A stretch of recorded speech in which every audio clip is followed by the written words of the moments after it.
Paris থেকে ফিরে সালারের জীবনে এক নতুন পর্বের সূচনা হয়। শুরুর দিকে ফরেন ব্যাংকের ইসলামাবাদের শাখায় কাজ করলেও কিছুদিন পর ব্যাংকের নতুন শাখায় লাহোরে চলে আসে। ওর কাছে করাচি যাওয়ার সুযোগ ছিল, কিন্তু লাহোর বেছে নেয় এখানে ডক্টর সিফতে আলীর সাথে সময় কাটানোর সুযোগ পাবে বলে। পাকিস্তানে ব্যস্ততার ধরন পরিবর্তন হলেও ব্যস্ততা কমেনি ওর। এখানেও দিনরাত কাজ করত। একজন এক্সেপশনাল ইকোনমিক এক্সপার্ট হিসেবে ওর খ্যাতি ওর সাথে ভ্রমণ করতে থাকে। সরকারি মহলে ওর নাম নতুন ছিল না। পাকিস্তান আসার পর অর্থ মন্ত্রণালয়ের বিভিন্ন অনুষ্ঠানে তাদের প্রশিক্ষণরত কর্মকর্তাদের মাঝে লেকচার দেওয়ার জন্য ওকে ডাকা হতো। লেকচারের ধারাবাহিকতা ওর জন্য নতুন না। ইয়েলে পড়াকালীন সেখানে বিভিন্ন ক্লাসেও লেকচার দেওয়ার অভ্যাস ওর আছে। এ ধারাবাহিকতা নিউ ইয়র্ক যাওয়ার পরও অব্যাহত ছিল। ওখানে কলম্বিয়া ইউনিভার্সিটিতে হিউম্যান ডেভেলপমেন্টের ওপর হওয়া সেমিনারে অংশ নিত। সর্বশেষে ওর মনোযোগ ইকোনমিক্সের দিকে স্থির হয়। পাকিস্তানেও দ্রুত সেই সব সেমিনারের সাথে ইনভলভ হয়ে পড়ে, যা আইভি, লামস, ফার্স্টের মতো প্রতিষ্ঠান আয়োজন করত। ইকোনমিক্স ও হিউম্যান ডেভেলপমেন্ট এমন দুটি বিষয় ছিল যে ক্ষেত্রে চুপ থাকতে পারত না। এগুলো ওর কথোপকথনের প্রিয় বিষয়। সেমিনার ও লেকচারের ফিডব্যাক সবসময় চমৎকার আসত। মাসের এক উইকেন্ড গ্রামের স্কুলে কাটাতো। সেখানে থাকার সুবাদে জীবনের এক নতুন দিকের সাথে পরিচিত হয় ও। আমরা আমাদের দারিদ্র্য আমাদের গ্রামে লুকিয়ে রাখি, ঠিক যেমন মানুষ ঘরের মেঝে কার্পেট দিয়ে ঢেকে রাখে। স্কুলের নির্মাণ কাজ চলাকালীন ফুরকান ওকে একবার বলেছিল, গ্রামে কাটানো দিনগুলো সেই বাক্যের সততা ওকে উপলব্ধি করায়। এমন না ও পাকিস্তানে দারিদ্র্যের উপস্থিতির সঙ্গে অপরিচিত ছিল। ইউনেস্কো এবং ইউনিসেফে কাজ করার সময় এশিয়ার অন্যান্য দেশের মতো পাকিস্তান সম্পর্কিত অনেক রিপোর্ট দেখেছে, কিন্তু এই প্রথম এসব মানুষকে ব্যক্তিগতভাবে দেখছিল। পাকিস্তানের 10-15টি বড় শহর থেকে বের হলে বুঝে আসে ছোট শহরের বসবাস করা মানুষ তৃতীয় জগতে না, বরং দশম বা দ্বাদশ জগতে বসবাস করছে, যেখানে না আছে তাদের জন্য কর্মসংস্থান, না কোনো ধরনের সুযোগ সুবিধা। এরা অর্ধেক জীবন কাটায় আশায়, বাকি অর্ধেক জীবন কাটায় হতাশায়। কি নৈতিকতা শিক্ষা দেবে তুমি সেই মানুষকে, যারা দিন শুরু হয় বাসি রুটিতে এবং রাত কাটে অনাহারে? অথচ আমরা মানুষের ক্ষুধা মেটানোর বদলে মসজিদের পর মসজিদ নির্মাণ করতে থাকি। আলিশান মসজিদ, ব্যয়বহুল মসজিদ, মার্বেল দিয়ে সাজানো মসজিদ। মাঝে মধ্যে তো এক এক রাস্তায় 10টা করে মসজিদ দাঁড়িয়ে থাকে। মুসল্লি শূন্য মসজিদ, ফুরকান তিক্তভাবে বলতো। দেশে এত মসজিদ তৈরি হয়েছে যে পুরো পাকিস্তানের মানুষও যদি এক ওয়াক্ত নামাজের জন্য জড়ো হয়, তবু বহু মসজিদ খালি পড়ে থাকবে। আমি মসজিদ নির্মাণে বিশ্বাস করি না। যেখানে মানুষেরা ক্ষুধার কারণে আত্মহত্যা করে, সামাজিক স্তরের কিছু প্রজন্ম অজ্ঞতার অন্ধকারে বিচরণ করে, সেখানে মসজিদের জায়গায় মাদ্রাসা প্রয়োজন, স্কুল প্রয়োজন। শিক্ষা, সচেতনা এবং কর্মসংস্থান থাকলে আল্লাহর প্রতি ভালোবাসা আসবে মানুষের, না হলে কেবল অভিযোগ থাকবে। চুপচাপ ফুরকানের কথা শুনছিল। নিয়মিত গ্রামে যাওয়া শুরু করার পর বুঝতে পারে ফুরকান ঠিকই বলতো। দারিদ্র্য মানুষকে কুফরি পর্যন্ত নিয়ে যায়। ছোট ছোট প্রয়োজন তাদের জন্য ভারী ছিল, আর যে তাদের এই সাধারণ প্রয়োজনগুলো পূরণ করে দিত, তারা সেই মানুষটার গোলামি করার জন্য প্রস্তুত হয়ে যেত। যে উইকেন্ডে ওর গ্রামে আসার কথা থাকতো, স্কুলের মানুষ নিজেদের ছোট ছোট কাজের জন্য জড়ো হতো। মাঝে মধ্যে মানুষের সারি লেগে যেত, ছেলেকে শহরে কোনো ফ্যাক্টরিতে কাজে লাগিয়ে দিন, বেতন 1000 টাকাই হোক, কিছু টাকা তো আসুক। 2000 টাকা হলেই মেয়েকে বিয়ে দিতে পারতাম। বৃষ্টির সব ফলন নষ্ট করে দিয়ে গেছে, নতুন করে বীজ কিনবো, টাকা নেই। আপনি কিছু টাকা ধার মনে করে দেন, ফসল তোলার পর শোধ করে দেব। ছেলেটা পুলিশের কাছে জেলে, কী দোষ করেছে সেটাও বলে না। ইচ্ছে মতো আটকে রেখেছে, আইজির কাছে যেতে বলে। পাটোয়ারি আমার জমিনে কবজা করে অন্য কাউকে দিতে চায়, বলছে আমার কাগজপত্র নাকি জাল। ছেলেটা কাজের জন্য পাশের গ্রামে যায়, রোজ 8 মাইল পথ হাঁটতে হয়। একটা সাইকেল জোগাড় করে দিলে আজীবন কৃতজ্ঞ থাকতাম। বাড়িতে টিউবওয়েল লাগাতে হবে, আপনার সাহায্য লাগবে।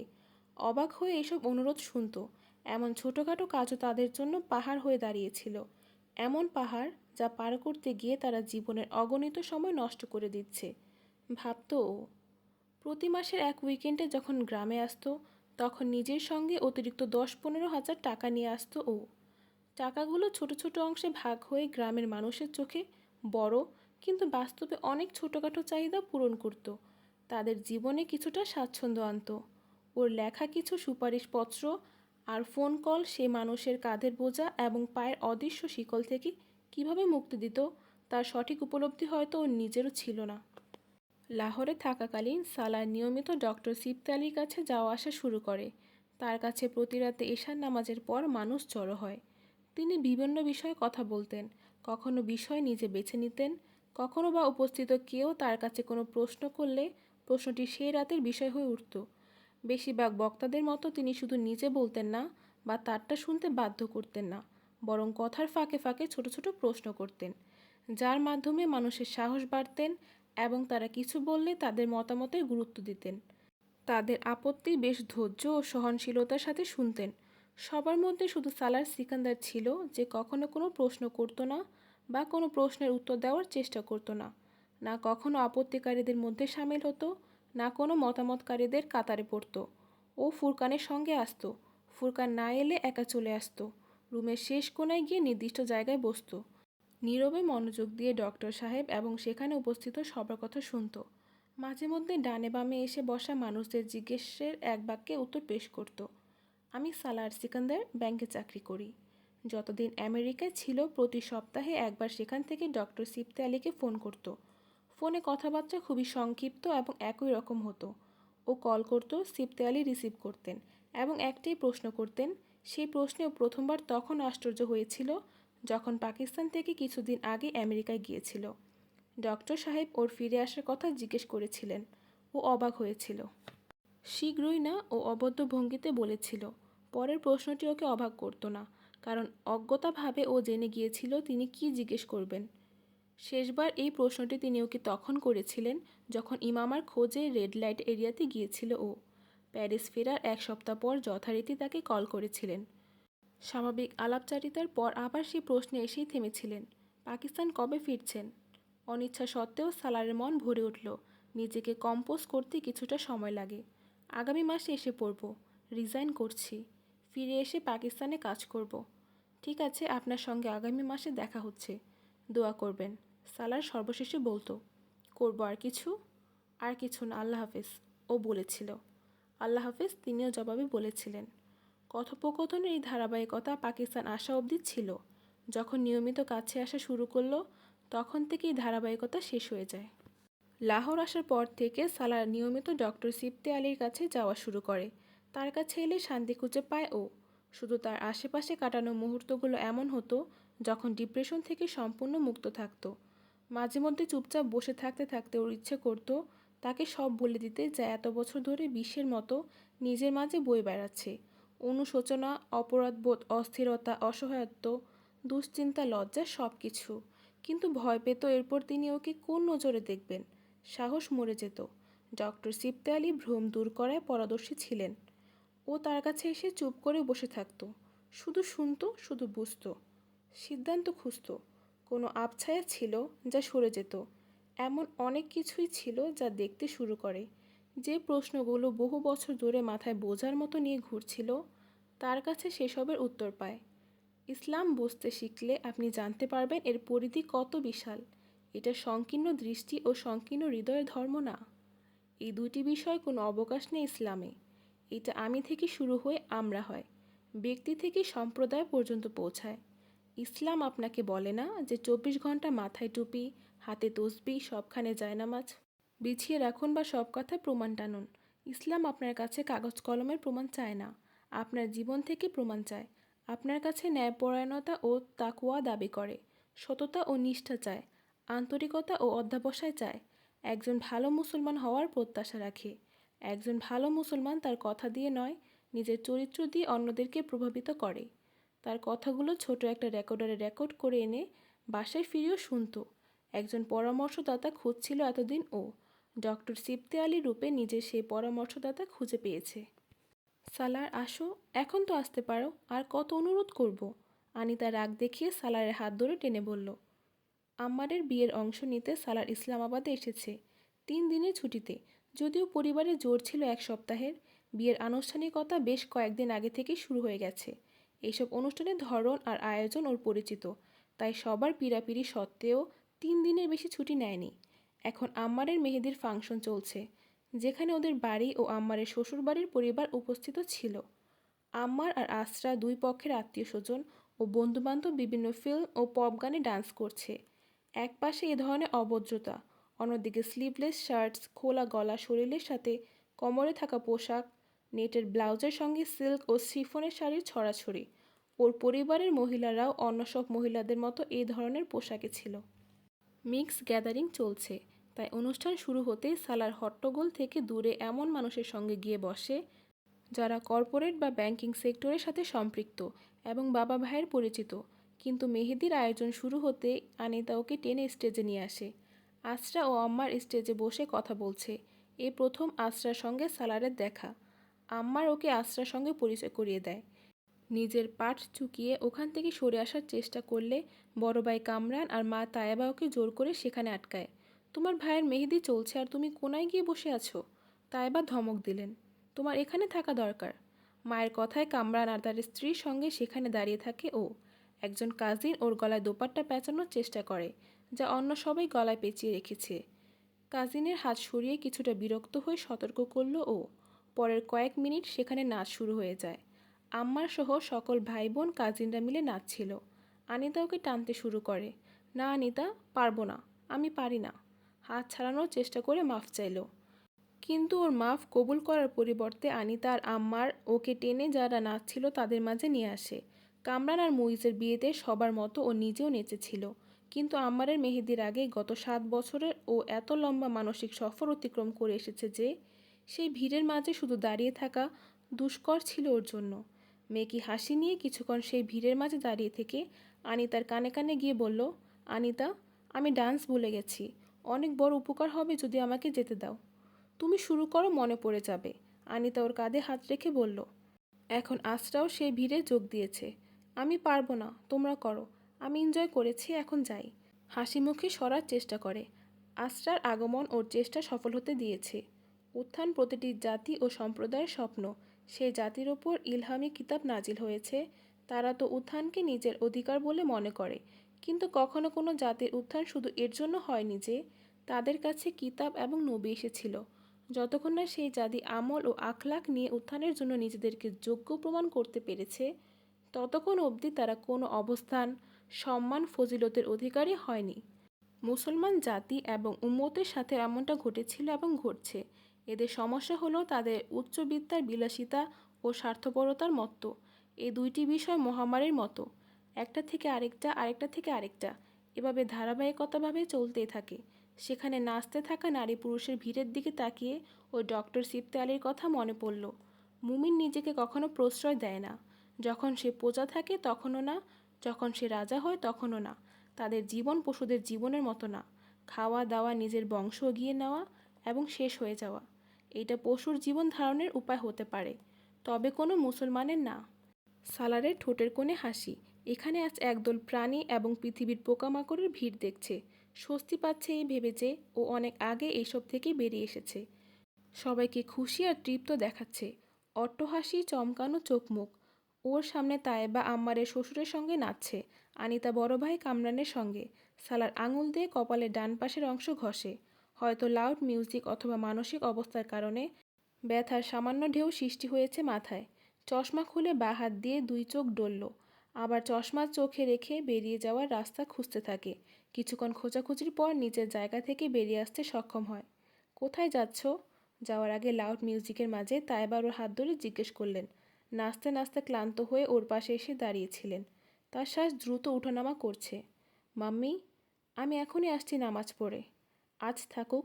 সালার মুচকি হেসে নাবোধক মাথা নাড়িয়ে আলতো করে বাহু থেকে তার হাত সরায়। বাইরে বের হতে হিমশিম খেতে হয়। এই ছেলে কখনো নর্মাল হবে না। জীবন উপভোগ করাও একটা আর্ট। এই আর্ট এই আহাম্মকের মাথায় কখনো ঢুকবে না। তিনি তার তৃতীয় ছেলের চলে যাওয়ার দিকে তাকিয়ে খানিক আফসোস নিয়ে ভাবলেন। সালার ভিড় থেকে বেরিয়ে স্বস্তির নিঃশ্বাস ফেলল। যখন নামাজের জন্য বাইরের গেট দিয়ে বের হচ্ছিল, গায়ক তখন ফুল ফর্মে গাইছিল। মসজিদের দিকে যাওয়া মানুষ ও একা গাড়ির লম্বা সারি পেরিয়ে রাস্তা দিয়ে হাঁটার সময় ক্রমাগত ডক্টর সিফতে আলীর কথা ভাবছিলেন। সেই শতাধিক মানুষের কথাও ভাবে যারা ওর বাড়িতে নাচে গানে ব্যস্ত। মসজিদের জামাতে শুধু 14 জন মানুষ উপস্থিত হয়। পাকিস্তানে আসার পর ইসলামাবাদে পোস্টিং চলাকালীন সালার নিজেদের বাড়িতেই থাকতো।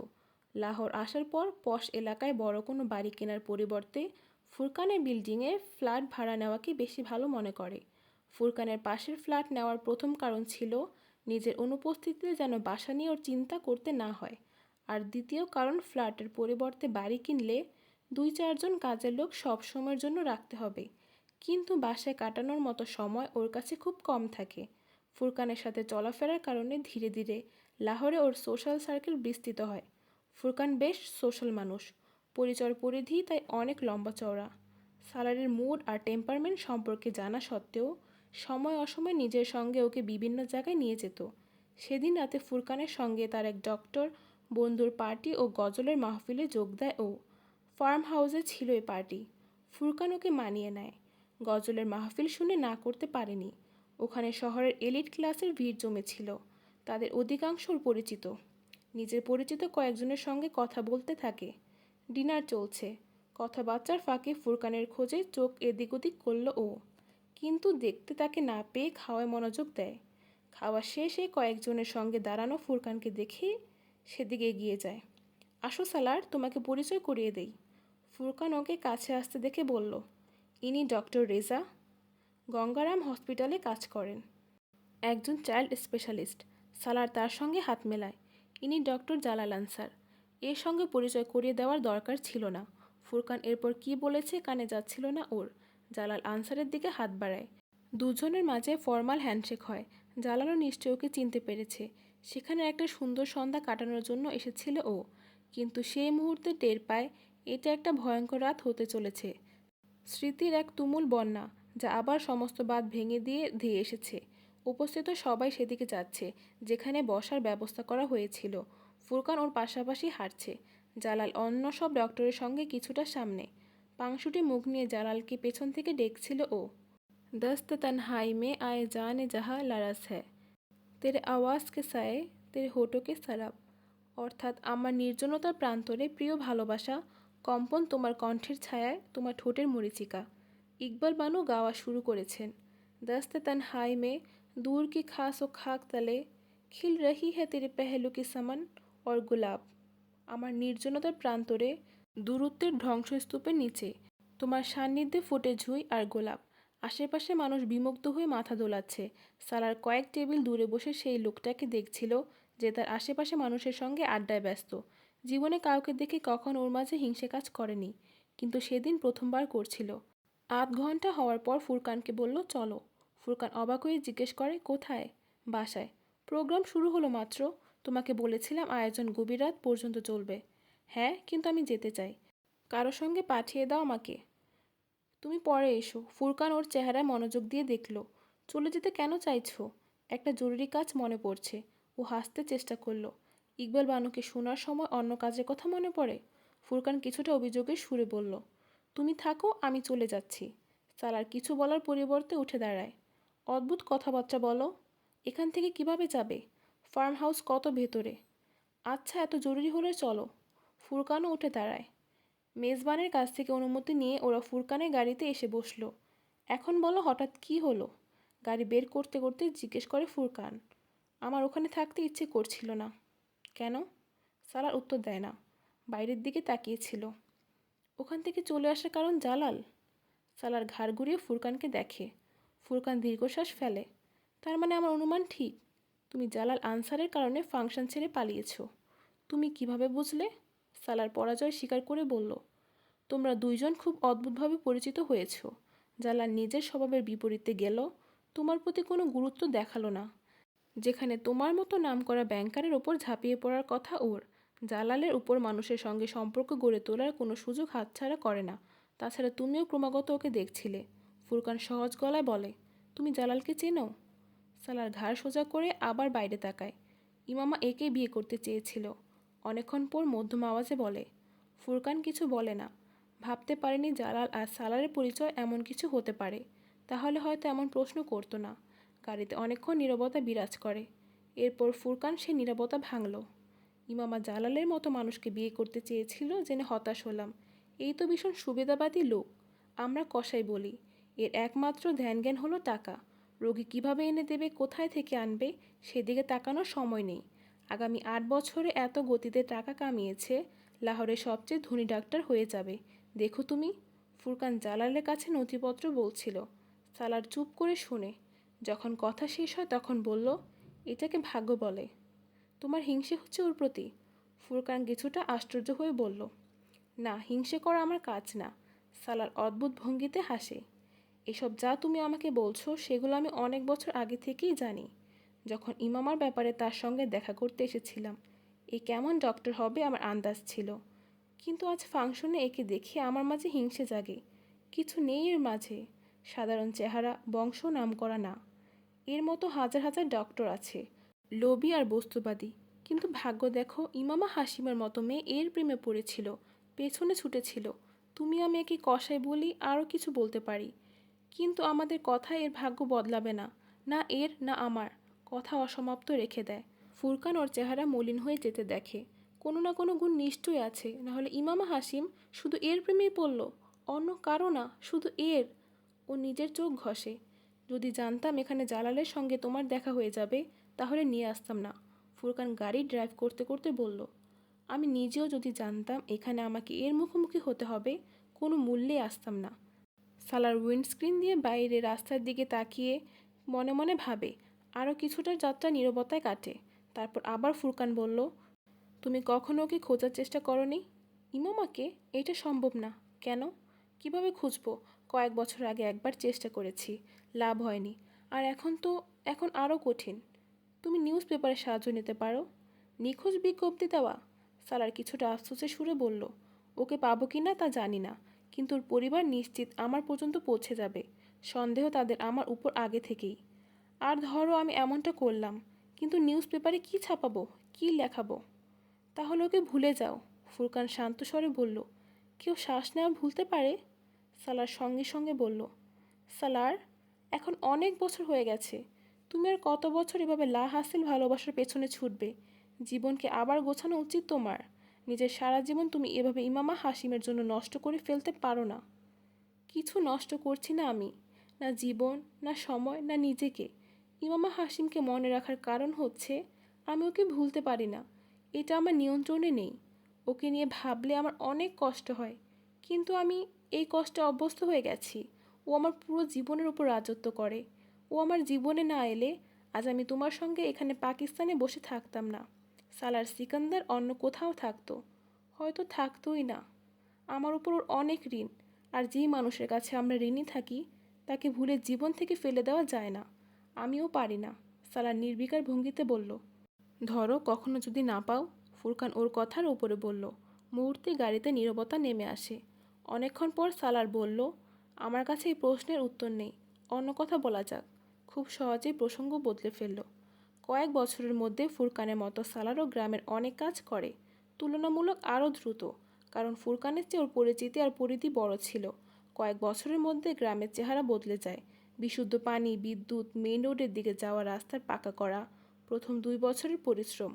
তৃতীয় বছরে পোস্ট অফিস, কৃষি মন্ত্রণালয় অফিস এবং টেলিফোন সংযোগের সুবিধা আসে। চতুর্থ বছর হাই স্কুলে বিকেলের ক্লাসে এক এনজিওর সাহায্যে মেয়েদেরকে হস্তশিল্প শেখানো শুরু হয়। গ্রামের ডিসপেন্সারিতে অ্যাম্বুলেন্স চলে আসে, সেখানে আরও কিছু যন্ত্রপাতি বসানো হয়।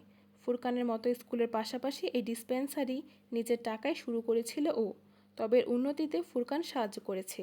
ও ডিসপেন্সারিতে ফুরকানের মতো ডক্টর না থাকার সমস্যা ছিল না। ডিসপেন্সারি আনুষ্ঠানিকভাবে শুরু হওয়ার আগেই একজন স্থায়ী ডাক্তারের ব্যবস্থা হয়ে যায়। স্কুলের পেছনে যাবতীয় খরচ ওর নিজের ছিল, কিন্তু ডিসপেন্সারি নির্মাণ আর পরিচালনার খরচ ওর কিছু বন্ধু বহন করে।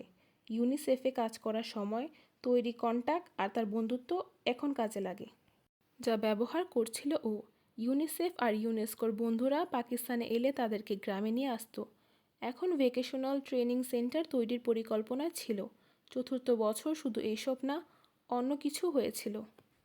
ওই দিন দুপুরে ইসলামাবাদে আসার সময় টায়ার পাংচার হওয়ায় রাস্তায় থেমেছিলেন সিকান্দার ওসমান। ড্রাইভার টায়ার বদলাতে শুরু করে। তিনি রাস্তার আশপাশ দেখছেন। তখন একটা সাইনবোর্ডে চোখ পড়ে। সেখানে লেখা গ্রামের নাম তার দৃষ্টি আকর্ষণ করে। সালার সিকান্দারের বদলতে এই নাম তার জন্য অপরিচিত ছিল না। ড্রাইভার টায়ার বদলে ড্রাইভিং সিটে এসে বসলে তিনি ইশারা করে বললেন, এই গ্রামে চলো। কৌতূহলী হয়ে উঠলেন সেই স্কুলের ব্যাপারে, যা সালার সিকান্দার গত কয়েক বছর ধরে চালাচ্ছিল। পাকা রাস্তায় ফুল স্পিডে গাড়ি চালিয়ে 10 মিনিটের মাথায় তারা গ্রামের ভেতরে পৌঁছে যায়। আবাদি জমি চোখে পড়েছে, কিছু কাঁচা পাকা দোকান দেখা যাচ্ছে। সম্ভবত এটা গ্রামের বাণিজ্যিক এলাকা। বের হয়ে জিজ্ঞেস করো এখানে সালার সিকান্দার স্কুল কোথায়। সিকান্দার ওসমান ড্রাইভারকে বললেন। তখন মনে পড়ে সালার কখনো তার সামনে স্কুলের নাম বলেনি। যেখানে গাড়ি দাঁড়িয়ে আছে সেখানের আশেপাশে কোনো স্কুলের চিহ্ন চোখে পড়ছে না। কয়েক বছর আগে হলে সিকান্দার ওসমানের গাড়ি গ্রামের মানুষের জন্য কৌতূহলের কারণ হতো, কিন্তু বিগত কয়েক বছর ধরে সালার আর ফুরকানের কারণে এখানে সময় অসময় এমন গাড়ি আসা যাওয়া করে, তাই এইটা আগের মতো তাদের জন্য অবাক হওয়ার কিছু ছিল না। কিন্তু গাড়ি যখন সেখান থেকে চলে যাওয়ার পরিবর্তে অনেকক্ষণ থেমে রয়, তখন মানুষের মাঝে আগ্রহ তৈরি হয়। সিকান্দার ওসমানের কথা মতো ড্রাইভার বেরিয়ে পাশের এক দোকানে গিয়ে কিছু লোকের সাথে স্কুল সম্পর্কে জিজ্ঞেস করে। এখানে সালার সিকান্দার সাহেবের কোনো স্কুল আছে? প্রাথমিক কথা সেরে জিজ্ঞেস করলো। হ্যাঁ আছে, এ রাস্তা দিয়ে ডানে মোড় নিলেই বড় একটা বিল্ডিং। একজন বলল। আপনি তার কোনো বন্ধু? লোকটা জিজ্ঞেস করে। না, আমি তার বাবার সাথে এসেছি। তার বাবা? লোকটার মুখ থেকে স্বতঃস্ফূর্তভাবে বেরিয়ে এলো। সেখানে বসা অন্যরা সিকান্দার ওসমানের গাড়ির দিকে তাকায়। লোকটা উঠে ড্রাইভারের সঙ্গে হাত মেলায়। সালার সাহেবের বাবা এসেছে, এটা আমাদের সৌভাগ্য। সে ড্রাইভারের সঙ্গে গাড়ির দিকে এগিয়ে আসে। সেখানে বসে থাকা বাকি সবাইও তার পিছু নেয়।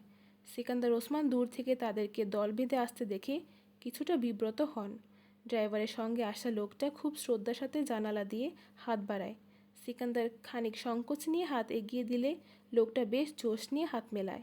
তার সঙ্গে আসা অন্যান্য লোকগুলো একই কাজ করে। সিকান্দার ওসমান অবাক হয়ে তাদের সঙ্গে হাত মেলাতে থাকেন। আপনার সঙ্গে দেখা হয়ে অনেক ভালো লাগলো সাহেব। মাঝবয়সী লোকটা শ্রদ্ধা ভরে বলল। আপনার জন্য চা আনবো নাকি ঠান্ডা? ড্রাইভার ততক্ষণে গাড়ি স্টার্ট করে দিয়েছে। না, কিছু দরকার নেই, শুধু রাস্তা জিজ্ঞেস করার ছিল, তাড়াহুড়ো করে বললেন তিনি। ড্রাইভার গাড়ির সামনে বাড়ায়। লোকগুলো পেছন থেকে তাকিয়ে থাকে। লোকটা হতাশা হয়ে মাথা নাড়ে। হাহ, সালার সাহেবের কথা আলাদা। সে কি এভাবে কিছু না খেয়ে এখান থেকে যেত? নিজেদের মধ্যে বলাবলি করে তারা যে যার পথে পা বাড়ায়। সালার মূলত এই দোকানগুলোর সামনে গাড়ি থামায়।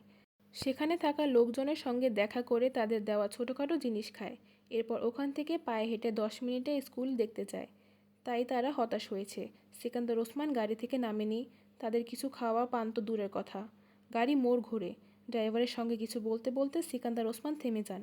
পেছনের সিটের উইন্ডস্ক্রিন জুড়ে বিস্তৃত বিল্ডিংটা, ছোট ছোট কাঁচা পাকা বাড়িঘর এবং ফসলের খোলা মাঠের মাঝে দূর থেকে অবাক করে দিতে যথেষ্ট।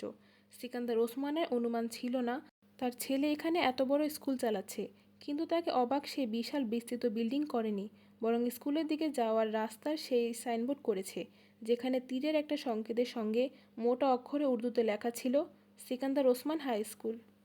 ড্রাইভার স্কুলের সামনে গাড়ি থামায়। সিকান্দার গাড়ি থেকে নেমে বিল্ডিংয়ের উপর জলজল করা নিজের নাম দেখেন। তার চোখ কিছুটা ভিজে ওঠে। সালার সিকান্দার আবারও তাকে কিছু বলার মতো অবস্থায় রাখেনি। গেট বন্ধ, কিন্তু ওপাশে দারোয়ান ছিল, যে গাড়ি ওখানে থামতে দেখে গেট খুলতে আসে। ড্রাইভার গাড়ি থেকে বের হয়ে দারোয়ানও সামনে এসে পড়ে। সাহেব শহর থেকে এসেছে, একটু স্কুল দেখতে চান। ড্রাইভার দারোয়ানকে বলল। সিকান্দার ওসমান তখন স্থির চোখে স্কুলের উপরে থাকা নিজের নামের দিকে তাকিয়ে আছেন। সালার সাহেবকে জানিয়ে এসেছেন? দারোয়ান জিজ্ঞেস করল। না, এমনি এসেছি। ড্রাইভার না থেমে বলল। সিকান্দার ওসমান এই প্রথম চোখ সরিয়ে ড্রাইভার আর দারোয়ানের দিকে তাকায়। আমি সালার সিকান্দারের বাবা, ভরাট গলায় বললেন। ড্রাইভার অবাক হয়ে তার দিকে তাকায়। দারোয়ানও হতভম্ব। আপনি আপনি সিকান্দার ওসমান সাহেব? সিকান্দার ওসমান কিছু বলার পরিবর্তে যান্ত্রিকভাবে গেটের ভেতর এগিয়ে গেলেন। সন্ধ্যায় তখন জগিং ট্র্যাকে ছিল সালার, যখন সিকান্দার ওসমানের কল আসে। দ্রুত ওঠানামা শ্বাস কিছুটা নিয়ন্ত্রণ করে জগিং ট্র্যাকের পাশে একটা বেঞ্চে বসলো। হ্যালো পাপা, আসসালামু আলাইকুম। ট্রাকে ওর ভারী শ্বাসের শব্দে তিনি আন্দাজ করলেন। জি, কেমন আছেন আপনি? আমি ভালো আছি। মামি কেমন আছে? সেও ঠিক আছে। সালার তার পক্ষ থেকে কিছু জিজ্ঞেস করার বা বলার অপেক্ষায় রইল। অপর পাশ নীরব। কিছুক্ষণ পর বললেন, আজকে তোমার স্কুল দেখতে এসেছি আমি। রিয়েলি? কেমন লেগেছে আপনার? তুমি এসব কীভাবে করলে সালার? কি? ওইসব যা ওখানে হচ্ছে। জানি না, শুধু হয়ে গেছে। আমি আপনাকে ওখানে নিয়ে যেতাম, কোনো সমস্যা হয়নি তো? সালারের চিন্তা হলো। সালার সিকান্দারের বাবার ওখানে কোনো সমস্যা হতে পারে? তিনি উত্তরে বললেন। সালার জানে এটা প্রশ্ন না। তুমি কেমন মানুষ সালার? জানি না, আপনার জানা উচিত, আপনার ছেলে। না, আমি কখনোই জানতে পারিনি। তার সুর অদ্ভুত ছিল। সালার দীর্ঘশ্বাস ফেলে। আমিও জানতে পারিনি। এখানে নিজেকে জানার চেষ্টা করছি। তুমি তুমি সালার, তুমি একটা আহাম্মক, ইতর আর খবিশ মানুষ। সালার হাসে। আপনি ঠিক বলেন পাপা, আমি সত্যি এগুলো। আর কিছু, আর এইটা যে আমি খুব ভাগ্যবান তুমি আমার সন্তান। সিকান্দার ওসমানের কণ্ঠ কাঁপছে। এইবার চুপ থাকার পালা সালারের। আমাকে স্কুলের প্রতি মাসে খরচের হিসাব জানাবে। আমার ফার্ম প্রতি মাসে সেই অঙ্কের চেক পাঠিয়ে দেবে। ওর কিছু বলার আগে অপর পাশ থেকে ফোন কেটে দেওয়া হয়। পার্কের অন্ধকারে হাতের মোবাইলের জ্বলন্ত থাকা স্ক্রিনে তাকিয়ে থাকে ও। আরও কিছুক্ষণ বসে ট্রাকে দৌড়ানো মানুষগুলোর ফাঁকা মস্তিষ্ক নিয়ে দেখলেন। এরপর উঠে নিজেও লম্বা লম্বা পা ফেলে ট্রাকে ফিরে যায়। রিমশার সঙ্গে সালারের প্রথম সাক্ষাৎ লাহোরে আসার 1 বছর পর হয়েছিল। রিমশা লন্ডন স্কুল অফ ইকোনমিক্স থেকে স্নাতক করেছেন এবং সালারের ব্যাংকে পোস্টিং হয়েছে। রিমশার বাবা ব্যাংকের একজন দীর্ঘদিনের কাস্টমার ছিল এবং সালার তাকে ব্যক্তিগতভাবে চিনত। রিমশা খুব সুন্দরী, বুদ্ধিমতী আর হাসিখুশি একটা মেয়ে। সেখানে আসার কয়েকদিনের মধ্যে ব্যাংকের সবার সাথে ভালো সম্পর্ক গড়ে তোলে। একজন কলিগ হিসেবে সালারের সাথেও বেশ ভালো পরিচয় ছিল এবং রিমশার বাবার কারণে মেয়েটাকে আলাদা শ্রদ্ধার চোখে দেখত ও। ব্যাংকে কাজ করার অন্য সব মেয়েদের তুলনায় রিমশার সঙ্গে বেশি কথাবার্তা হতো, কিন্তু সালারের কোনো আন্দাজ ছিল না রিমশা কখন থেকে ওকে সিরিয়াসলি নেওয়া শুরু করেছে। একটা সময় টের পায় প্রয়োজনের বেশি খেয়াল রাখে ওর। অফিসে ঘন ঘন চলে আসে, অফিসের বাইরেও প্রায় ফোন করতে থাকে। এইসব আচরণ কয়েকবার অস্বাভাবিক মনে হয়েছিল যদিও, কিন্তু মনে উকি দেওয়া সন্দেহগুলো ঝেড়ে ফেলে। তবে ওর এই নিশ্চিন্ত ভাব পুরো 1 বছর পর ঘটা এক ঘটনার সঙ্গে একবারে বিদায় নেয়। সকালে অফিসে ঢুকতেই সালার চমকে উঠল। টেবিলের ওপর বিশাল বড় আর খুব সুন্দর একটা বুকেট পড়ে আছে। ব্রিফকেস টেবিলে রেখে বুকেটের উপরে থাকা কার্ডটা তুলে হাতে নেয়। হ্যাপি বার্থডে টু সালার সিকান্দার, রিমশা হামদানি। একটা লম্বা শ্বাস টেনে ফেলে। এতে সংশয় নেই যে আজ ওর জন্মদিন, কিন্তু রিমশা কিভাবে জানল? কিছুক্ষণ ভাবনায় মগ্ন হয়ে দাঁড়িয়ে থাকে। বুকেটটা একপাশে সরিয়ে রেখে কোট খুলে রিভলভিং চেয়ারের পেছনে ঝুলিয়ে চেয়ারে বসল। বুকেটের নিচে টেবিলের উপর আরেকটা কার্ড, সেটাও খোলা। কয়েকবার তাতে লেখা লাইনগুলো পড়ে, এরপর কার্ড বন্ধ করে ড্রয়ারে রেখে দেয়। ও জানে না এই বুকেট আর কার্ডের প্রতি কেমন প্রতিক্রিয়া দেখানো উচিত। কিছুক্ষণ ভেবে মাথা থেকে সব ঝেড়ে ফেলার চেষ্টা করে কাজ ঝাঁকায়। ল্যাপটপ বের করে ব্রিফকেসটা নিচে টেবিলের পাশে রাখছিল, তখন রিমশা ভেতরে আসে। হ্যাপি বার্থডে সালার, ভেতরে ঢুকেই বলল। সালার হাসলো, থ্যাঙ্কস। রিমশা চেয়ার টেনে বসল। সালার ল্যাপটপ অন করছিল। বুকেট আর কার্ডের জন্য ধন্যবাদ, সুন্দর সারপ্রাইজ ছিল। সালার কথা বলতে বলতে ল্যাপটপের সঙ্গে ফোন অ্যাটাচ করছে। কিন্তু তুমি আমার বার্থডে ব্যাপারে কিভাবে জানলে? জিজ্ঞেস না করে থাকতে পারল না। জনাব, এটা তো আমি বলছি না আপনাকে, শুধু জানার জেনে নিয়েছি। রিমশা রহস্যময় হেসে বলল। তাছাড়া বন্ধুরা একে অপরের কাছে এমন প্রশ্ন করে না। এইসব বিষয় না জানলে বন্ধু হওয়া যায় না। সালা ল্যাপটপের স্ক্রিনে চোখ রেখে রিমশার কথা শুনে হাসে। এখন আমি সকল স্টাফের হয়ে পার্টির ডিমান্ড নিয়ে এসেছি। আজকে ডিনার তোমার তরফ থেকে। সালা ল্যাপটপ থেকে চোখ সরিয়ে রিমশার দিকে তাকায়। রিমশা, আমি জন্মদিন পালন করি না। কেন? এমনিতেই। কোনো কারণ তো থাকবে। বিশেষ কোনো কারণ নেই, এমনিতেই করি না। আগে করনি হয়তো, কিন্তু এবার করতে হবে। সব স্টাফের ডিমান্ড। রিমশা সোজাসাপটা বলল। অন্য কোনো দিন খাওয়াতে পারি, বাড়িতে, হোটেলে বা যেখানে সবাই চাইবে, কিন্তু বার্থডে জোর করবে না। সালারও স্পষ্ট বলে। অর্থাৎ তুমি চাইছো অন্য কেউ তোমার হয়ে পার্টির ব্যবস্থা করুক? আমি এমনটা তো বলিনি। সালার হতভম্ব হয়ে বলল। আচ্ছা, সবাইকে না হলেও আমাকে তো ডিনারে নিয়ে যেতে পারো। রিমশা, আজ রাতে কিছু বন্ধুর সঙ্গে ব্যস্ত থাকবো আমি। কোনো ব্যাপার না, আমিও যোগ দেব। না, এটা ঠিক হবে না। কেন? সবাই পুরুষ, তাদেরকে তুমিও চেনো না। আমি বুঝেছি, তাহলে কালকে যাই। না, কালকে না, অন্যদিন। আমি বলবো। রিমশার মন খারাপ হয়, বোঝে সালা নিয়ে যেতে চাইছে না। ওকে, উঠতে উঠতে বলল। আমি আশা করব তুমি মাইন্ড করনি। রিমশাকে উঠতে দেখে সালার বলল। না, মোটেও না, ইটস অল রাইট। রিমশা হাসি মুখে রুম থেকে বেরিয়ে যায়। সালার কাজে ব্যস্ত হয়ে পড়ে। ভেবেছিল জন্মদিনের ঝামেলা ওখানেই শেষ, কিন্তু এটা ওর ভুল। লাঞ্চ আওয়ারে একটা সারপ্রাইজ পার্টির ব্যবস্থা করা হয়। বস মিস্টার পল মিরাল খুব উষ্ণভাবে জন্মদিনের শুভেচ্ছা জানায় ওকে। পার্টি রিমশা অ্যারেঞ্জ করেছে। কেক আর অন্যান্য সব খুঁটিনাটি দেখে সত্যি অস্থির হয়ে উঠল ও। আগে রিমশা আড়ালে আবডালে পছন্দের কথা বোঝাতে চাইতো, আজ তা স্পষ্টভাবে প্রকাশ করে দিয়েছে। লাঞ্চ আওয়ারের পর প্রায় আধা ঘন্টা রিমসাকে নিয়ে ভাবে, বোঝার চেষ্টা করে কী এমন ভুল হয়েছে যা রিমসাকে ওর প্রতি আগ্রহী করে তুলল। রিমসা খুব সুন্দরী, তাতে কোনো সন্দেহ নেই। পেছনের সময়গুলোতে দেখা হওয়া মেয়েদের মধ্যে সেরা একজন। কিন্তু এটা কখনো চায়নি যে ওর প্রতি আগ্রহী হয়ে উঠুক। বেশ কিছুদিন ধরে রিমসার এই ভিন্ন ধরনের আচরণকে আন্তরিকতা ভেবে মাথা ঘামায়নি, কিন্তু সেই দিন অফিস থেকে বাড়িতে ফিরে উপহারের প্যাকেট খোলার পর চোখ ছানাবড়া হয়ে যায়। উপহারগুলোর দিকে তাকিয়ে ওর যখন বিহল অবস্থা, ফুরকান তখন ভেতরে ঢুকে। ড্রয়িং রুমে পড়ে থাকা প্যাকেট ফুরকানের নজরেও কাড়ে। ওয়াও, আজকে তো বিশেষ সব উপহার একসঙ্গে এসে পড়েছে। আমিও দেখি। ফুরকান সোফায় বসে বলল। সালা শুধু মাথা নাড়ল। ঘড়ি, পারফিউম, টাই, শার্ট ফুরকান এক এক করে সব বের করে দেখতে থাকে। তোমার বিয়ের মার্কেট হয়ে গেল না? ফুরকান ঠাট্টা ছলে বলল। কলিগরা মন খুলে উপহার দিয়েছে। শুধু একজন কলিগ। সালার কথার মাঝে বলল, এত কিছু একজন দিয়েছে? ফুরকান অবাক হয়। হ্যাঁ। কে? রিমসা। ফুরকান ঠোঁট চেপে ধরল। এইগুলো 1-1.5 লাখের মতো হবে। আবার জিনিসগুলোর ওপর চোখ বোলায়। শুধু একটা ঘড়ি 50,000-এর। কেউ শুধু একজন কলিগ ভেবে এত দামি জিনিসপত্র দেওয়ার কথা না। তোমাদের মাঝে কিছু? বলতে বলতে থেমে যায়। আমাদের দুজনের মাঝে কিছু নেই, অন্তত আমার তরফ থেকে। কিন্তু আজ আমিও চিন্তায় পড়ে গেছি। মনে হচ্ছে রিমসা আমার প্রতি অতিরিক্ত আগ্রহ নিচ্ছে। সালার জিনিসগুলোর দিকে তাকিয়ে বলল, দারুণ। যাক, অবশেষে তোমার প্রতি কোনো মেয়ে আগ্রহ দেখাচ্ছে। ফুরকান প্যাকেটগুলো সেন্টার টেবিলের উপর রেখে বলল, এমনিতেও তুমি যথেষ্ট ব্যাচেলার থেকেছ। পারলে এই বছর খুশির কাজটা সেরে ফেলো। যেহেতু আমার বিয়ে করার ইচ্ছে নেই, তাই এই বিষয়টা এগিয়ে নেওয়ার মানে নেই। সালার, দিনে দিনে তুমি এত ইমপ্র্যাকটিক্যাল হয়ে যাচ্ছ কেন? তোমার এখন সেটেল হওয়ার ব্যাপারে ভাবা উচিত। কতদিন এভাবে মেয়েদের কাছ থেকে পালাবে? নিজের ফ্যামিলি শুরু করো। রিমসা ভালো মেয়ে, আমি ওর পরিবারকে চিনি। কিছুটা মডার্ন কিন্তু ভালো মেয়ে। রিমসা না হোক, অন্য কাউকে অন্তত বিয়ে করে নাও। আমি তোমাকে সাহায্য করতে পারি, নিজের বাবা মার সাহায্য নিতে পারো। কিন্তু এ ব্যাপারে তোমার এখন সিরিয়াস হয়ে ভাবতে হবে।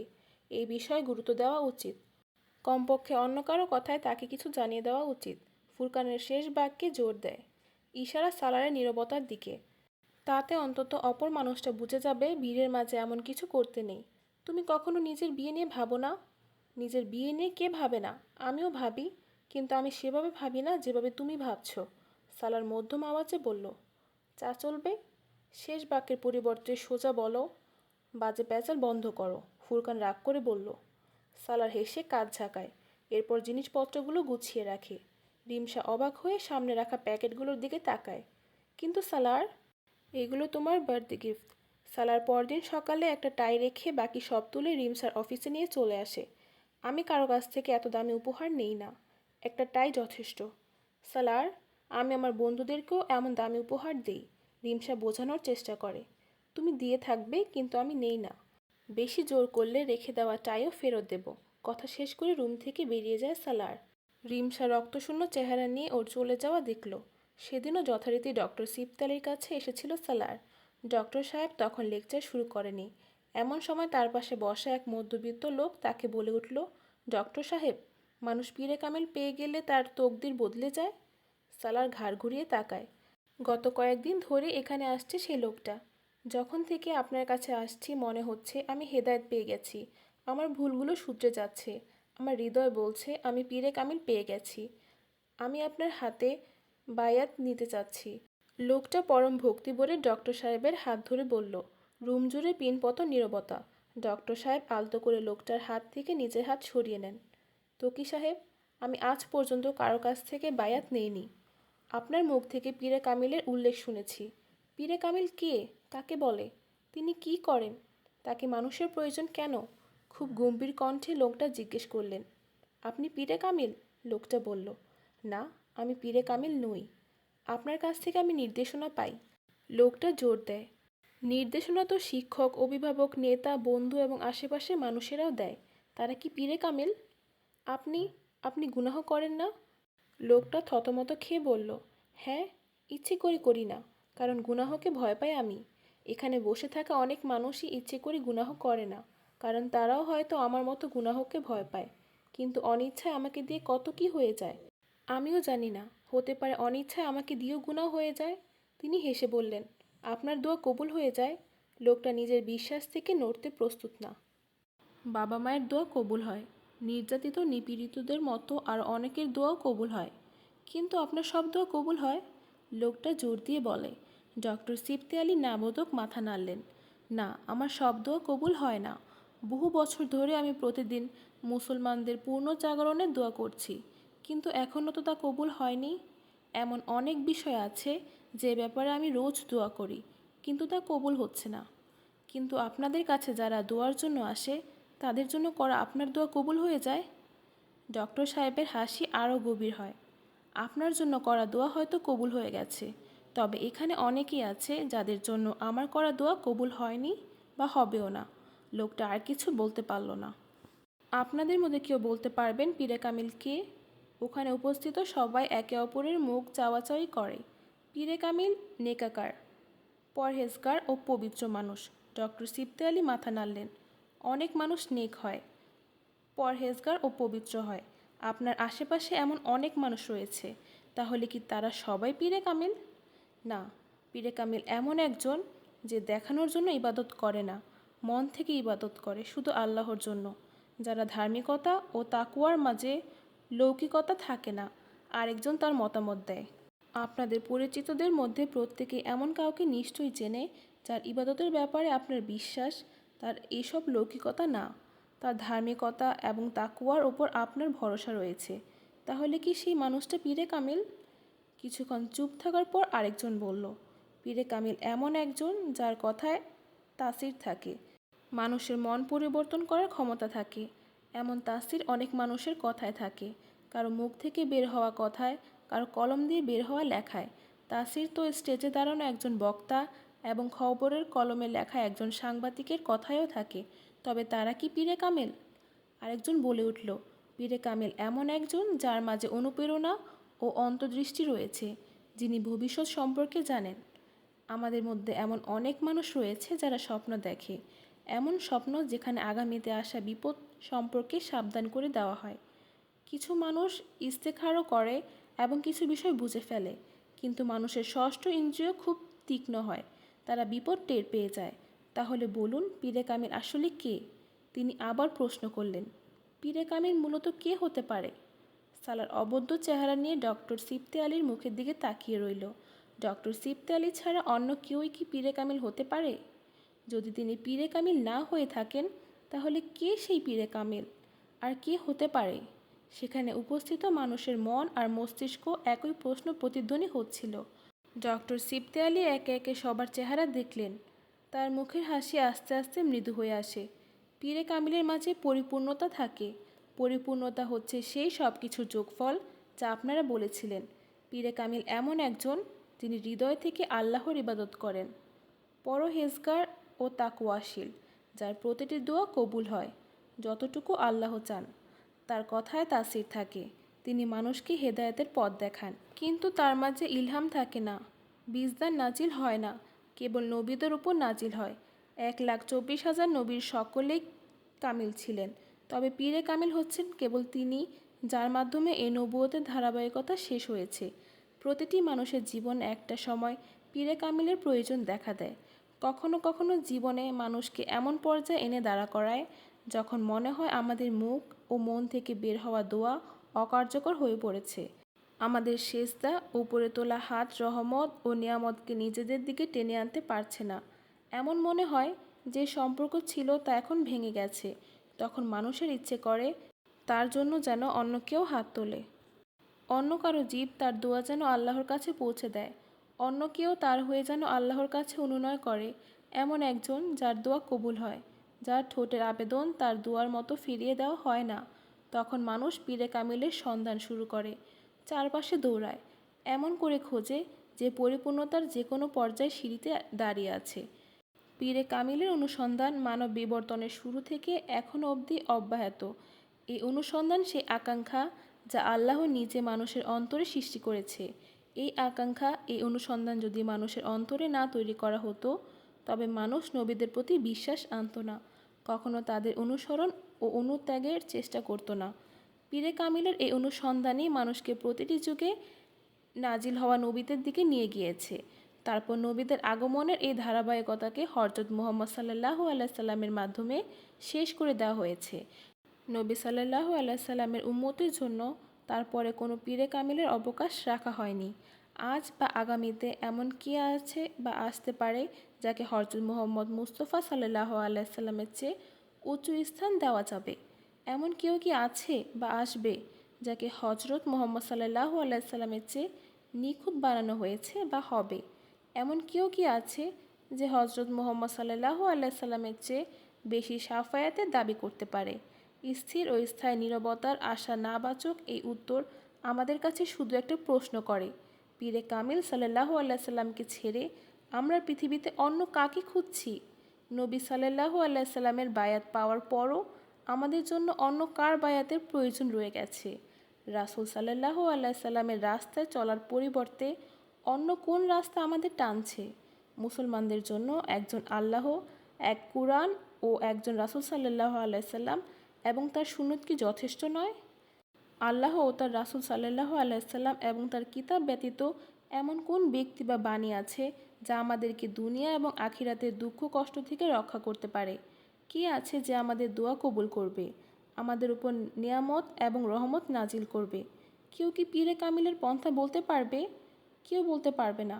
ডক্টর সিবতে আলী বলছিলেন, তিনি একমাত্র মুসলমান ছিলেন যিনি বিশ্বাস করতেন যে সিরাতে মুস্তাকিমের ওপর চললে জান্নাত এবং সেই রাস্তা থেকে সরে গেলে আল্লাহর আযাবের নিশানা হতে হবে এবং সেই মোতাবেকই চলতেন। সিরাতে মুস্তাকিম সেই পথ যা আল্লাহ তার মাধ্যমে কুরআনের বর্ণনা করেছেন, স্পষ্ট সুনির্দিষ্ট এবং দ্ব্যর্থহীন ভাষায়। সেই কাজ করুন যা আল্লাহ তার নবীর মাধ্যমে আদেশ করেছেন এবং যা নিষেধ করা হয়েছে সেই কাজ থেকে বিরত থাকুন। আল্লাহ রাসূল সাল্লাল্লাহু আলাইহি সাল্লাম এবং কুরআনের কোনো বিষয়ে কোনো অস্পষ্টতা রাখেনি। কুরআন খুলুন, যদি কোথাও স্পষ্ট বা অস্পষ্ট বাক্য কোনো দ্বিতীয় নবী ও পীরে কামিলের উল্লেখ পান তবে তাকে খুঁজতে পারেন। আর যদি তেমন কিছু খুঁজে না পান তাহলে শুধু ভয় পাওয়া শুরু করুন যে নিজেকে কেন চোরাবালিতে নিয়ে যাচ্ছেন। 50-60 বছরের জীবন ব্যবহার করে কিভাবে অনন্তকালের জীবন ধ্বংস করছেন, কত বড় লোকসানের ব্যবস্থা করছেন। হেদায়েতের খোঁজ চাইলে কুরআন খুলুন। এমন কি আছে যা আপনার জন্য সেখানে বলে দেওয়া হয়নি? কুরআন আপনাকে মূর্খ, অজ্ঞ এবং অজ্ঞতায় রাখবে না। সত্য আপনার মুখের উপর ছুঁড়ে মারবে। আল্লাহ কি মানুষকে চেনেন না? সেই প্রাণীকে যে তার কোটি কোটি সৃষ্টির একটি। দোয়া কবুল না হলে সঙ্গ বা মাধ্যম খোঁজার পরিবর্তে শুধু উপরে হাত তুলুন। আল্লাহর কাছে নিজে চান, দিয়ে দিলে শুকরিয়া আদায় করুন, না দিলে সবুর করুন, কিন্তু হাত নিজেই তুলুন। জীবনযাপনের শৃঙ্খলা নির্দেশনা না খুঁজে পেলে রাসূল সাল্লাল্লাহু আলাইহি সাল্লামকে অনুসরণ করুন, সব কিছু পেয়ে যাবেন। সম্মান সবার করুন, প্রত্যেক অলি, মুমিন, দরবেশ, শহীদ, ধার্মিক ব্যক্তি, পবিত্র মানুষের। কিন্তু জীবনের পথ প্রদর্শন ও নির্দেশনা কেবল হযরত মুহাম্মদ সাল্লাল্লাহু আলাইহি সাল্লামের কাছ থেকে নিন, কারণ তিনি আপনার আমার কাছে তার ব্যক্তিগত আদেশ পৌঁছাননি। যা বলে গেছেন তা আল্লাহর পক্ষ থেকে নাজিল হয়েছিল। ডক্টর সিবতে আলী কে, কি, কয়জন চেনে? আপনি আর হয়তো কয়েকশো বা কয়েক হাজার মানুষ, কিন্তু আমি যে পীরে কামিল সাল্লাল্লাহু আলাইহি সাল্লামের কথা বলছি তাকে হাজার কোটির বেশি মানুষ নিজেদের আধ্যাত্মিক নেতা মনে করে। আমি তো সেই সব বলছি, পুনরাবৃত্তি করছি যা 1400 বছর আগে হযরত মুহাম্মদ সাল্লাল্লাহু আলাইহি সাল্লাম বলে গেছেন। আমি নতুন কি বলছি? ডক্টর সিবতে আলী নীরব হয়ে গেলেন। রুমে উপস্থিত সবাই আগে থেকেই নীরব। তিনি যেন সেখানে বসা প্রত্যেকের সামনে আয়না ধরেছিলেন। আয়নায় ভেসে ওঠা প্রতিবিম্ব কাউকে নড়াচ্ছে, কাউকে কাঁপাচ্ছে। লেকচার শেষে বেরিয়ে সালার অনেকক্ষণ গাড়িতে সিটে চুপচাপ বসে রইল। ওর চোখে বাঁধা শেষ পট্টিও আজ খুলে দেওয়া হয়েছে। কয়েক বছর আগে ইমামা হাশিম যখন পরিণতি বিবেচনা না করে বাড়ি ছেড়ে বেরিয়েছিল তখন এই ভক্তি বুঝতে অক্ষম ছিল ও, বোকামি মনে হয়েছিল তা। পরে মতামতের পরিবর্তন এনেছে। বিশ্বাস করেছে একজন মানুষ সত্যি হযরত মুহাম্মদ সাল্লাল্লাহু আলাইহি সাল্লামের ভালোবাসায় সবই ছেড়ে দিতে পারে। ইসলাম সম্পর্কে জানতে শুরু করার পর জেনেছে সাহাবায়ে কেরামও এমন কুরবানি দিতেন। হযরত বিলাল রাদিয়াল্লাহু আনহু থেকে হযরত ওয়াইস আল কারানী পর্যন্ত অগণিত মানুষ ছিল এবং সব যুগেই থাকবে। সালার সিকান্দার স্বীকার করে নেয় রাসূল সাল্লাল্লাহু আলাইহি সাল্লামকে ভালোবাসার শক্তি এত প্রবল যে মানুষ যে কোনো কিছু ছাড়তে দ্বিধা করবে না। কখনো এই ভালোবাসার বিশ্লেষণের চেষ্টা করেনি ও, কিন্তু আজ প্রথম সেই কাজ করেছিল। শুধু নবী সাল্লাল্লাহু আলাইহি সাল্লামের ভালোবাসাই না, বরং ইমামা হাশিম বাড়ি থেকে বের হয়েছিল সিরাতে মুস্তাকিম পেয়ে, সেই সিরাতে মুস্তাকিম যা একসময় অন্ধকারের মতো খুঁজছে ও। সাহাবায়ে কেরাম রাদিয়াল্লাহু আনহু যেই পথ ধরে হাঁটছেন, ইমামা হাশিম বহু বছর আগেই পীরে কামিল সাল্লাল্লাহু আলাইহি সাল্লামকে পেয়ে গিয়েছিলেন। সেই নির্ভীকতা, এই হেদায়েতের শক্তি ছিল যা রাসূল সাল্লাল্লাহু আলাইহি সাল্লামকে ভালোবাসার কারণে এসেছিল।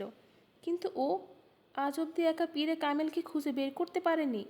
অথচ ইমামা নিজেই সব করেছিল, খোঁজ থেকে অনুত্যাগ পর্যন্ত। সালার সিকান্দারের মতো ইমামা হাশিমের অন্য কারো কাজ প্রয়োজন হয়নি। সালার সিকান্দার গত ৮ বছরে ইমামা হাশিমের জন্য সব ধরনের অনুভূতি অনুভব করেছে। অবজ্ঞা, উপহাস, অনুশোচনা, ঘৃণা, ভালোবাসা, সব কিছু। কিন্তু আজ সেখানে বসে প্রথমবার ইমামার প্রতি হিংসে কাজ করে। কি ছিল ও? একটা মেয়ে, খুব সাধারণ, আকাশের হুড়ো না। সালার সিকান্দারের মতো পুরুষের সামনে ওর কী মূল্য? আমার মতো আইকিউ ছিল ওর? আমার মতো সফলতা ছিল ওর কাছে? আমার মতো কাজ করতে পারবে ও? আমার মতো নাম অর্জন করতে পারবে ও? কিছুই ছিল না। তবু ওর সামনে সব কিছু প্লেটে সাজিয়ে দেওয়া হয়েছে। আর আমি, যার আইকিউ লেভেল 150+, তাকে চোখের সামনে থাকা জিনিস দেখতেও অক্ষম রাখা হয়। আর্দ্র চোখে অন্ধকারে উইন্ডস্ক্রিন দিয়ে বাইরে তাকিয়ে বিড়বিড় করে। আমাকে শুধু যোগ্যতা দেওয়া হয়েছে বাইরে বেরিয়ে পৃথিবী জয় করার, সেই পৃথিবী যার কোনো মূল্য নেই। আর ও সারার থেমে যায়। ইমামার ওপর ওর রাগ উঠছিল। ৮ বছর আগের সময় থাকলে এখন ইমামাকে বিচ বলতো ও। তখন ইমামার ওপর রাগ উঠলে এটাই বলতো। কিন্তু ৮ বছর পর আজ ইমামার জন্য কোনো গালি জবানে আনতে পারেনি। ইমামা হাশিমের জন্য কোনো বাজে ভাষা ব্যবহারের সাহস করতে পারেনি। সিরাতে মুস্তাকিমে নিজের চেয়ে অনেক এগিয়ে থাকা সেই মেয়েটার জন্য কে মুখ দিয়ে বাজে কথা আনতে পারে? চশমা খুলে চোখ মোছে। ওর ভঙ্গিতে পরাজয় ছিল। পীরে কামিল, সিরাতে মুস্তাকিম খুঁজতে ৮ বছর লেগেছে। কিন্তু অবশেষে সেই অনুসন্ধান শেষ হয়েছে। উত্তর পেয়ে গেছে ও। ওরা দুজন একটা রেস্টুরেন্টে ছিল। রিমসা আজকে আলাদাভাবে সেজেছে। ও যে খুশি তা যে কেউ চেহারা দেখেই বলে দিতে পারবে। সালারও তা জানে। ওয়েটারের কাছ থেকে মেনু কার্ড নিলেও বন্ধ করে রেখে দেয় সালার। রিমসা অবাক হয়। ও নিজের কার্ড খুলে দেখছিল। লাঞ্চ আমার তরফ থেকে হলেও মেনু তোমার পছন্দের হবে। সালার মুচকি হেসে বলল, ওকে। রিমসা মন খুলে হাসে। ওয়েটারকে খাবার নোট করায়। ওয়েটার চলে যাওয়ার পর বলল, তোমার তরফ থেকে লাঞ্চ। এ দাওয়াতে আমার জন্য বেশ সুন্দর সারপ্রাইজ। আগে তো কখনো এভাবে দাওয়াত দাওনি, বরং আমি দিলেও ফিরিয়ে দিয়েছো। হ্যাঁ, কিন্তু এখন আমাদের কিছু কথা বলা জরুরি হয়ে গেছে, এর জন্য ডাকতে হলো, সালার বলল। রিমসা গভীর চোখে তাকায়। কিছু কথা? কোন বিষয়? আগে লাঞ্চ করি, তারপর বলবো। সালার এড়িয়ে যায়। কিন্তু লাঞ্চ আসতে এবং খেতে অনেক সময় লাগবে। ভালো হয় যদি আমরা এখনই বলে ফেলি। রিমসা অধৈর্য হয়ে বলল, না, এটা ভালো হবে না। লাঞ্চের পরেই কথা হোক। সালার হাসে, কিন্তু নির্দেশের সুরে বলে। রিমসার জোর দেয়নি। ওরা হালকা আলাপ করতে থাকে। লাঞ্চ চলে আসে। দুইজন খাওয়ায় ব্যস্ত হয়। লাঞ্চ শেষ হতে প্রায় 1.25 ঘন্টা লাগে। সালার ওয়েটারকে কফি আনতে বলে। আমার মনে হয় এখন কথা শুরু করা উচিত। রিমসা কফিতে চুমুক দিয়ে বলল। সালারকে এখন খুব গম্ভীর লাগছে। মাথা নিচু করে কফিতে চামচ নাড়ছিল ও। রিমসার আওয়াজে মাথা তোলে। আমি সেই কার্ডের ব্যাপারে কথা বলতে চাই, যা 2 দিন আগে তুমি পাঠিয়েছো। রিমসার মুখ কিছুটা লাল হয়ে ওঠে। 2 দিন আগে? 2 দিন আগে যখন সালার ফ্ল্যাটে ফেরে, তখন একটা কার্ড আর বুকেট অপেক্ষা করছিল ওর জন্য। 1 সপ্তাহ ব্যাংকের কাজে হংকং কাটিয়ে সেদিন সন্ধ্যায় ফিরেছিল। কার্ড রিমসার পাঠানো। তোমাকে আবার দেখতে পাওয়ার খুশি আমার জন্য কত বড়, তা ভাষায় প্রকাশ অসম্ভব। কার্ডের ওপর লেখা লাইন পড়ে থ মেরে বসে থাকে। ওর সবচেয়ে খারাপ ভয় সত্য প্রমাণিত হয়েছে। রিমসা নিজের অনুভূতি জানান দিচ্ছিল। পরের 2 দিন এই কার্ডের ব্যাপারে কিছু বলেনি, কিন্তু উইকেন্ডে লাঞ্চের জন্য ডাকে। রিমসার সঙ্গে এখন সব কথা পরিষ্কার করা জরুরি হয়ে পড়েছে। কার্ড তোমাকে বিরক্ত করছে? রিমসা জিজ্ঞেস করল। না, লাইন। রিমসা খানিক বিব্রত হয়। আই এম সরি, কিন্তু সালার, আমি শুধু বলতে চেয়েছি তোমাকে কতটা মিস করেছি। সালার কফিতে চুমুক দেয়। আমি তোমাকে পছন্দ করি, বিয়ে করতে চাই। রিমসা কিছুক্ষণ বিরতির পর বলল, হয়তো এই প্রপোজাল তোমার কাছে অদ্ভুত লাগছে, তবে দীর্ঘদিন ধরে এই বিষয়ে তোমার সঙ্গে কথা বলতে চাইছি। ফ্লার্ট না, কার্ডে যা লিখেছি সত্যি আমি তোমার জন্য তা অনুভব করি। সালার ওকে কথা শেষ করতে দেয়। এরপর কফির কাপ নামিয়ে রেখে বলল, কিন্তু আমি বিয়ে করতে চাই না। কেন? এই প্রশ্নের উত্তর কি জরুরি? না, জরুরি না, তবে বললে ক্ষতি কী? তুমি আমাকে কেন বিয়ে করতে চাও? কারণ তুমি আলাদা। সালার গভীর দীর্ঘশ্বাস ফেলে। সাধারণ পুরুষদের মতো নও। সততা আছে তোমার মাঝে। Culture, groom. আমি এমন নই। প্রমাণ করো। রিমশা চ্যালেঞ্জ করে। করতে পারি, কিন্তু করব না। কফির কাপ আবার তুলে নেয়। সব পুরুষ সালার সিকান্দারের চেয়ে অন্তত ভালো। কোন দিক দিয়ে? সব দিক দিয়ে। আমি বিশ্বাস করি না। তোমার অবিশ্বাসে সদ্য বদলে যাবে না। আমি তোমাকে চিনি। 1.5 বছর ধরে তোমার সঙ্গে কাজ করছি। পুরুষদের ব্যাপারে এত তাড়াতাড়ি কোনো সিদ্ধান্ত আসা ঠিক না। তোমার কোনো কথাই তোমার ব্যাপারে আমার সিদ্ধান্ত বদলাতে পারবে না। তুমি যে ফ্যামিলার, যে সোসাইটির, সেখানে আমার চেয়ে অনেক ভালো কাউকে পেয়ে যাবে। আমার সাথে তুমি শুধু নিজের তরফের কথা বলো। রিমশা, আমি অন্য কাউকে ভালোবাসি। অবশেষে বলে। এতক্ষণে কথাবার্তার এই প্রথম রিমশার মুখ কালো হয়ে যায়। তুমি তুমি কখনো কখনো বলনি। সালার মৃদু হাসে। আমাদের মধ্যে এমন খোলামেলা সম্পর্ক কখনো ছিল না। তুমি ওকে বিয়ে করবে? দুজনের মাঝে দীর্ঘ নীরবতা নেমে আসে। হতে পারে কিছু অসুবিধার কারণে বিয়ে করতে পারবো না। সালার বলল। বুঝলাম না। কাকে ভালোবাসো এটা জেনেও যে তোমাদের বিয়ে নাও হতে পারে? হ্যাঁ, এমন কিছুই। এত আবেগী তো তুমি নও সালার। একজন সম্পূর্ণ প্র্যাকটিক্যাল মানুষ। আর একজন প্র্যাকটিক্যাল মানুষও এসব অদ্ভুত কথা বলছো? রিমশা ঠাট্টা ছলে বলল। ধরো ওখানে যদি তোমার বিয়ে না হয়, তাহলে বিয়ে করবে না? না। রিমশা ডানে বামে মাথা নেড়ে বলল, আই কান্ট বিলিভ ইট। কিন্তু ব্যাপারটা এমনই। বিয়ের কথা ভাবলেও 10-15 বছর পর, আর 10-15 বছর পর্যন্ত বেঁচে থাকবো কি না তার নিশ্চয়তা কি? খুব শুকনো সুরে বলে হাতের ইশারা ওয়েটারকে ডাকলো ও। আমি চাই রিমশা, আজকের কথাবার্তার পর আমাদের মাঝে আর কোনো সমস্যা তৈরি হবে না। আমরা ভালো কলিগ। সম্পর্কটা এর মাঝে সীমাবদ্ধ থাকুক। আমার জন্য নিজের সময় নষ্ট করো না। আমি তা নই, তুমি যা ভাবছো। ওয়েটার এসে পড়ে। সালার বিল দেয়। রিমশা এক দৃষ্টিতে সালারের দিকে তাকিয়ে রইল, গভীর ভাবনায় ডুবে। সেদিন এক কাজে সালা লাঞ্চ ব্রেকে অফিস থেকে বেরিয়েছিল। রেল ক্রসিংয়ে জঞ্জাটের ভিড় দেখে দূর থেকেই গাড়ি ঘুরিয়ে নেয়। এই মুহূর্তে কোনো ট্রাফিক জ্যামে ফেসে সময় নষ্ট করতে চায় না। গাড়ি পেছনে এনে অন্য রাস্তায় ইউটার্ন নিল। রাস্তায় একটু এগিয়ে যেতে একজন বয়স্ক মহিলা ফুটপাতে বসা দেখতে পায়। এটা একটা হাই রোড, প্রায় নির্জন। মহিলার পোশাক ও চেহারায় মনে হচ্ছে ভালো পরিবারের। হাতের স্বর্ণের চুড়িগুলো দেখা যাচ্ছিল। ওর ভয় হয় বয়স্ক মহিলা নির্জন রাস্তায় কোনো বিপদের মুখে না পড়ে যায়। গাড়ি তার কাছে এনে থামালো। মহিলার ফর্সা রং লাল হয়ে উঠেছে। দ্রুত শ্বাস ওঠানামা করছে। হয়তো শ্বাস ঠিক করার জন্যই রাস্তার পাশে বসছিল। আসসালামু আলাইকুম আম্মিজি। কী সমস্যা? এখানে কেন বসে আছেন? সানগ্লাস খুলে জানালা দিয়ে মাথা বের করে জিজ্ঞেস করে ও। বাবা, আমি রিক্সা পাচ্ছি না। সালার তার কথা শুনে অবাক হয়। এটা মেইন রোড না, আবাসিক এলাকার হাই রোড। এখানে রিক্সা পাওয়ার কোনো চান্স নেই। আম্মিজি, এখান থেকে আপনি রিক্সা পাবেন না। কোথায় যাবেন? ভদ্রমহিলা শহরের ভেতরের এক এলাকার নাম বলে। সালারের পক্ষে তাকে সেখানে রেখে আসা সম্ভব না। আমার সাথে চলুন, মেন রোড দিয়ে আসছি, সেখান থেকে রিক্সা পেয়ে যাবেন। পেছনের দরজার লক খুলে বাইরে বের হয়। কিন্তু মহিলাকে উদ্বিগ্ন মনে হলো।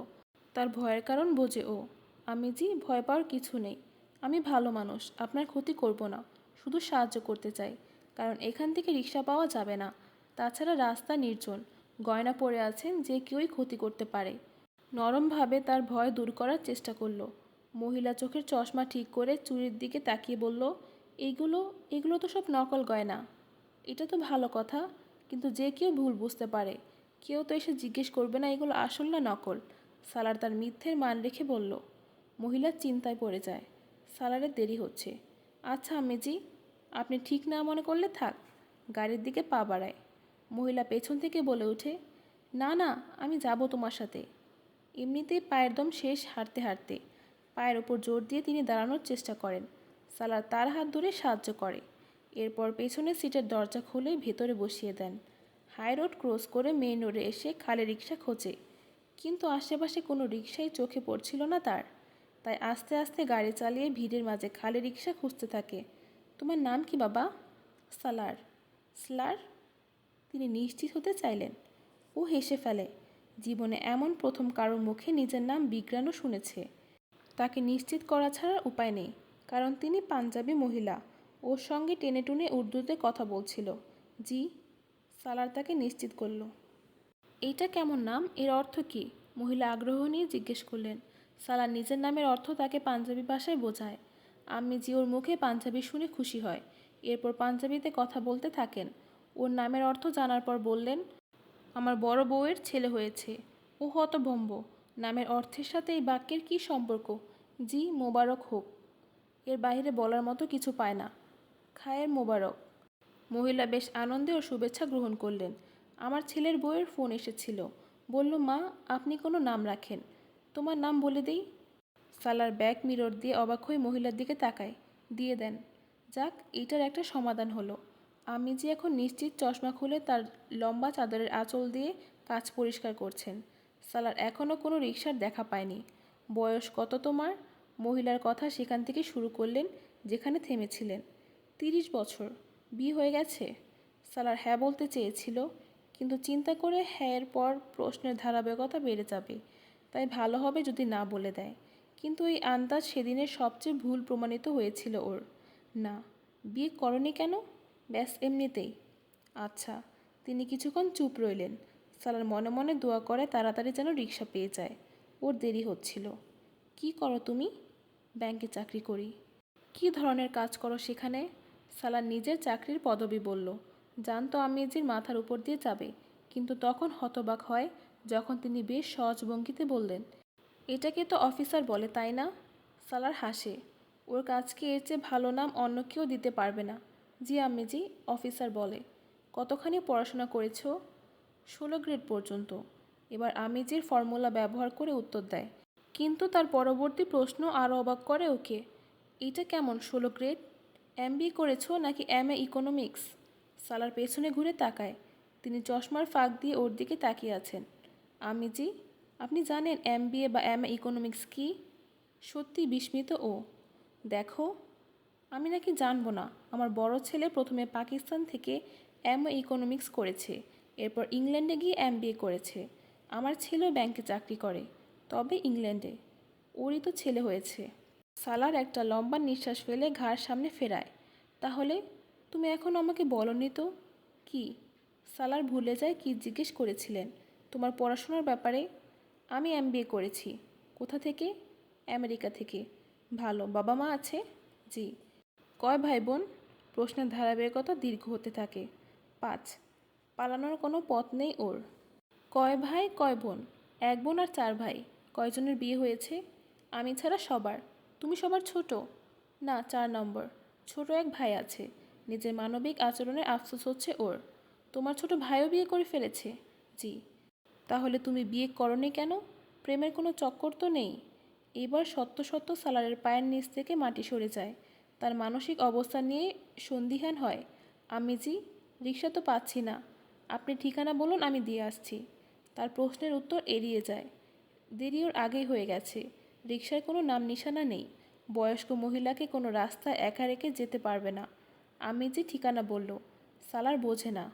চত্বরে দাঁড়িয়ে থাকা একজন পুলিশ কনস্টেবলের কাছে সাহায্য চায়। সে এলাকার রাস্তা বুঝিয়ে দেয়, আবার গাড়ি চালাতে শুরু করে। তাহলে তুমি আমাকে বললে না প্রেমের কোনো চক্কর আছে কি না? সালারের মন চায় কোথাও ডুবে মরতে।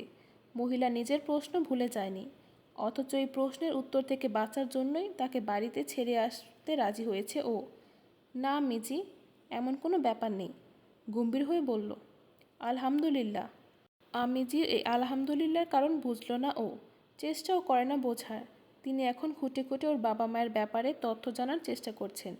ও সত্যি বিপদে পড়ে গেছে। সবচেয়ে বড় গণ্ডগোল তখন হয় যখন আম্মিজির বলা এলাকায় পৌঁছায়। তাকে বাড়ির গলি দেখিয়ে দিতে বললে আম্মিজি চমৎকার নিশ্চিতভাবে বলল, আমি শুধু জানি এই এলাকায় বাড়ি, কিন্তু আমি গলি চিনি না। সালার আহম্মক বনে যায়। আম্মিজি, তাহলে বাড়িতে কিভাবে পৌঁছাবো? না চিনলে আপনাকে এই এলাকায় কোথায় রেখে যাব? তিনি ওকে বাড়ির নম্বর আর নাম বলতে লাগলেন। না আম্মিজি, গলির নাম বলুন আমাকে। তিনি গলির নামের বদলে আলামত বলতে থাকেন। মিষ্টির একটা দোকান আছে গলির কোনায়, খুব চওড়া রাস্তা। পারভেজ সাহেবের বাড়ি ওখানে, যার ছেলে গত সপ্তাহে জার্মানিতে বিয়ে করেছে। ছেলের প্রথম বউ এখানে আছে, আমাদের মহল্লায়। বিয়ের খবর শুনে বেচারি কান্নাকাটি করে মহল্লা মাথায় তুলে ফেলেছিল।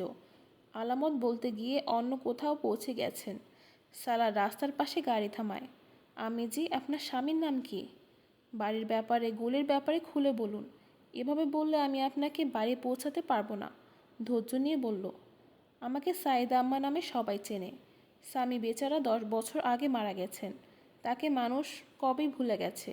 আর গলির ব্যাপারে বলছি তো তোমাকে, অনেক বড় গলি। 3 দিন আগেই 2টা ড্রেনের ঢাকনা লাগানো হয়েছে, একেবারে নতুন। সিমেন্ট দিয়ে লাগিয়েছে এবার। প্রতি মাসে কেউ না কেউ তুলে নিয়ে যায়। এবার নিশ্চিত হওয়া গেছে। সালার বিরক্তিতে দীর্ঘশ্বাস ফেলে। আমি জি, আমি কি মানুষকে এটা বলে জিজ্ঞেস করব যে 2 নতুন ড্রেনের ঢাকনার গলি? আপনি ওখানকার এমন কারো নাম বলুন যাকে সবাই চিনে, পরিচিত মুখ। তিনি হলেন মর্তুজা সাহেব, যার ছেলে মুজাফফরের কাল পা ভেঙেছে। আম্মিজি, এটা কোনো পরিচয় হলো না। তিনি রাগ করলেন। সবার ঘরে কি একজন করে পা ভাঙা মানুষ আছে নাকি? সালার চুপচাপ গাড়ি থেকে বের হয়।